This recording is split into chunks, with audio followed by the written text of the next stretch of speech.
alguém falasse e eles não se converteriam. Por quê? Eu estava dizendo isso para minha esposa. Para onde que um judeu hoje que morre, que não aceita Jesus, ele vai? Qual que é o fim dele?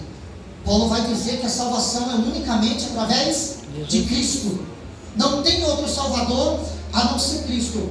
Por mais que eles adorem o único Deus, Paulo é bem claro em dizer que a salvação agora é tanto para o judeu como para os gregos. É tanto para aquele que se arrepende e se volte a Deus. Ou seja, aquele que não confessa Jesus, não há salvação para ele. Este homem tinha o conhecimento da lei e dos profetas. Aleluia. Mas havia uma diferença nele. Não adianta eu e você somente conhecer. Não adianta somente eu e você ler. É necessário que eu e você guarde a palavra e pratique ela. Jesus estava dizendo onde que ele está. E o que me chama a atenção é que quando ele olha para cima, ele vai fazer um pedido para Abraão. Ele vai pedir para Abraão agora enviar Lázaro, para que Lázaro agora ele dissesse para os seus irmãos que estavam lá: olha, o lugar do seu irmão é de tormento. Mas como que você sabe, Lázaro? Porque eu estava morto e revivi, voltei à vida. Olha Jesus falando, nem que se alguém voltasse, eles não criam, porque Jesus acabava de ressuscitar quem? A Lázaro, que estava 4 dias. E quando Jesus ressuscita, o que eles tentaram fazer com Lázaro? Matar Lázaro novamente. Eles queriam matar aquele que Jesus ressuscitou. O que me chama a atenção é que Lázaro, agora a Bíblia não diz que ele testemunha onde ele estava. O que Jesus ressuscitou, ele não diz. E eu tenho certeza que os fariseus perguntaram: onde que você estava? O que você viu? Porque foi falado aqui que João, ele viu o céu. Aleluia. E ele viu que estava no céu. Paulo diz que viu coisas inefáveis que ele não podia falar para ninguém o que ele tinha visto. Aleluia. É por isso que Paulo diz que o teu olho não viu, o teu ouvido não ouviu, não desceu no teu coração. É o que Deus tem preparado para mim, para você nessa noite. Você não viu, não ouviu, não desceu no teu coração. É o que Deus tem preparado para a igreja, para você, para a tua família. Louvado seja Deus nesta noite. Amém. Glória a Deus. Grande é o teu nome, Jesus. Aleluia. E a primeira coisa que eu quero trazer para os irmãos: o que muitas vezes afasta você de Deus? O prazer mundano, aquilo que está no mundo. E olha o que diz lá no livro de Provérbios 21, versículo 17: necessidade padecerão o que ama os prazeres, o que ama o vinho e o azeite nunca enriquecerá. Você pode ver que a pessoa, pastor, que ela deseja muita coisa do mundo, mesmo ela sendo cristã, ela nunca vai ter nada, porque nada satisfaz ela, nada satisfaz aquele que tem dinheiro. Quanto mais dinheiro ele tem, mais ele quer ter, e a alma dele não é satisfeita. E Salomão falando isso daqui, olha o que ele diz: necessidade padecerão aqueles que amam os prazeres deste mundo, e não os prazeres celestial, não a vontade de Deus. Porque aquele que ama, a sua alma, ela é saciada pela presença de Pai Deus. eterno, verdade, Jesus. Lucas também vai dizer no capítulo 8 sobre os prazeres mundanos, e ele diz assim: aqui caiu entre os espinhos são os que ouvem com o passar dos dias, são sufocados com preocupações, riquezas e prazeres da vida, e o seu fruto não chegam a amadurecer. Aquele que tem um rio de água viva, foi falado nesta noite que o seu fruto amadurece. Aleluia. Ele dá fruto, o Senhor poda, ele dá mais. Mas a palavra que cai no coração dessas pessoas que amam as riquezas, olha o que Deus está falando para mim, para você, está alertando eu e você nesta noite. Qual é o teu prazer que você tem? A Bíblia diz que o meu e o teu prazer é meditar na palavra do Senhor dia e noite, dia e noite, dia e noite. Aleluia. Glória a Deus, aleluia. Lucas 12 também, ele vai falar para nós no versículo 19. Você sabe quem que explica a Bíblia? Bíblia, ela própria não se explica. É por isso que eu gosto de usar a hermenêutica, homilética bíblica.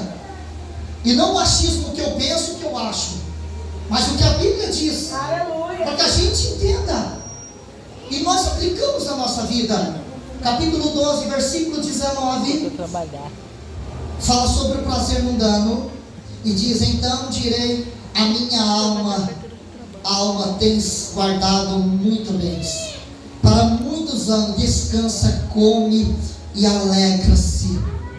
Só que embaixo está a resposta da alma.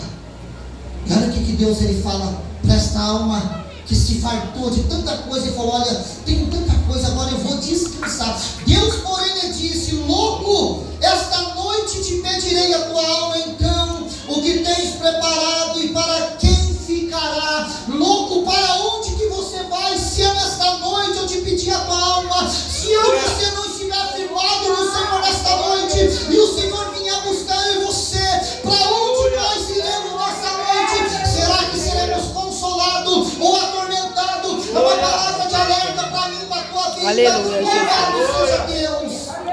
Glória a Deus. Aleluia.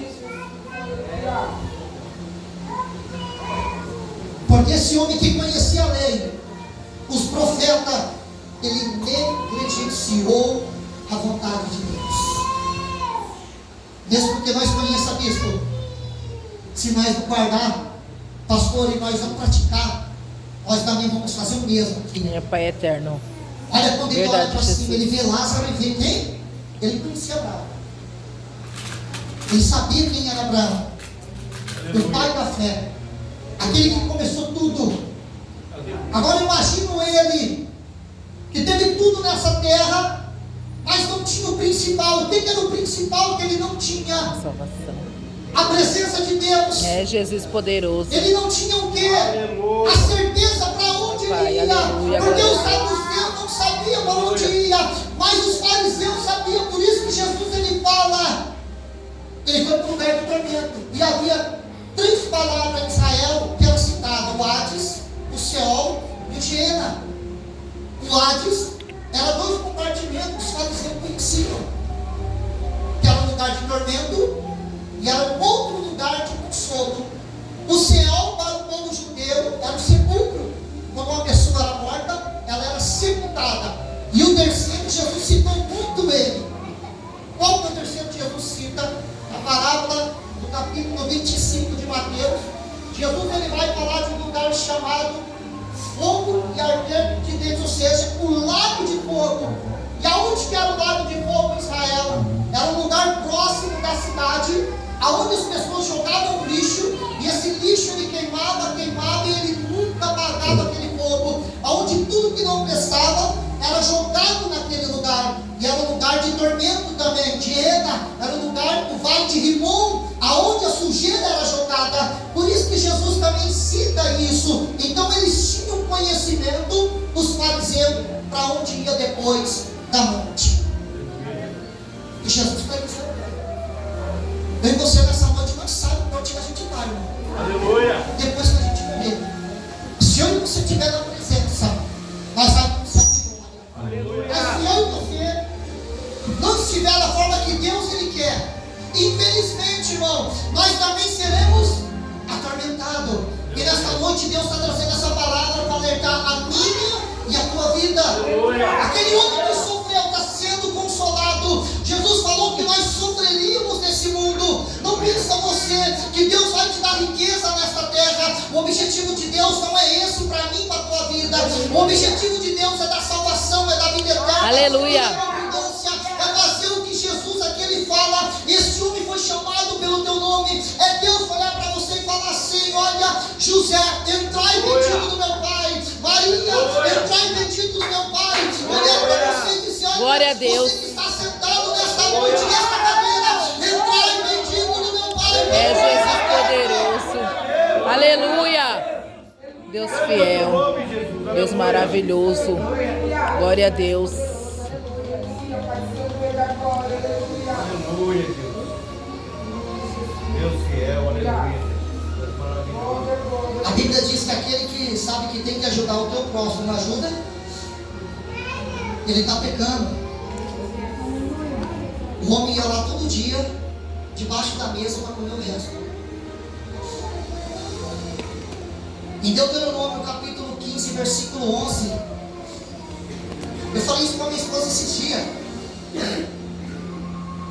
Pastor Cláudio, é o que a Bíblia diz. Sabe qual o problema nosso, às vezes, cristão? Não é de todos, irmão, não estou generalizando. É que quando nós recebemos uma bênção, nós não queremos dividir com ninguém. A Bíblia diz que eles vendiam e repartiam entre eles para que não faltasse nada para ninguém. Nós recebemos a bênção, são nossa. E nós não queremos dividir. A palavra diz aqui assim, sobre a negligência: nunca deixará de haver pobres na terra. Portanto, eu te ordeno. Ele está ordenando quem aqui? Você sabia que o povo de Israel aprendeu hoje, pastor? Hoje, se tiver uma pessoa pobre em Israel, outra pessoa vai lá e ajuda ela para que ela enriqueça, para que ela ajude outra pessoa. Aleluia. Hoje eles fazem isso. Mas aqui eles não faziam isso. Eles eram egoístas. E o versículo continua dizendo desta maneira: livremente abrirás a tua mão para o teu irmão, para o teu necessitado e para o teu pobre na tua terra. O homem passava necessidade. Aquele que tinha estava preocupado somente com ele. Mas quando chega no inferno, ou seja, lá do Hades, ele vai lembrar de quem? Ele não lembrou do vizinho dele, ele lembrou do irmão dele, ele lembrou da família dele. Mas o que me chama a atenção é que quando ele lembra da família dele, que ele pede para que alguém vai lá pregar para eles, ele esqueceu de uma coisa: não adianta você pensar na família, não adianta nós pregar para a família, se nós mesmos não estiver vivendo uma vida que nós tenhamos certeza que Deus vai levar nós para o céu. Aleluia. Ele tinha todo o conhecimento, ele estava dentro do templo, e ele foi parar onde? Não adianta nós estar só dentro do templo. Aleluia. Deus quer mais do que isso. Oh, Ele se preocupa agora com a família, bispo. Vai alguém lá, prega para eles não virem para cá. Talvez ele tinha noção de quem era a família dele, qual o caminho que ele estava tomando. Por quê? Porque Jesus estava pregando, estava ensinando, estava dizendo, e a Bíblia diz lá em Isaías que o coração deles foi endurecido, seus olhos foram cegados, para que eles vissem, não entendessem, ouvissem, não compreendessem. Por quê? Pela dureza do seu coração. Nesta noite, a Bíblia diz que o martelo do Senhor, ele esmiuça a pedra, ele esmiuça a pedra. Deus tira o coração de pedra nesta noite, coloca o coração de carne na menina com a vida. Louvado seja Deus. Glória a Deus. Aleluia. Porque foi falado nesta noite que nós somos propriedade peculiar do. Mas quem tem promessa morre. Aleluia. Quem tem chamado morre. Judas era escolhido. O povo de Israel saiu do Egito. E não foi ficando pelo caminho. E muitos morreram na desobediência. Mas tinha promessa. Não adianta só ter promessa, irmão. Deus, ele cumpre as promessas? Cumpre. Mas na vida de quem? Foi falado nessa noite. Na vida de quem que ele cumpre? Na vida daquele que é fiel a ele.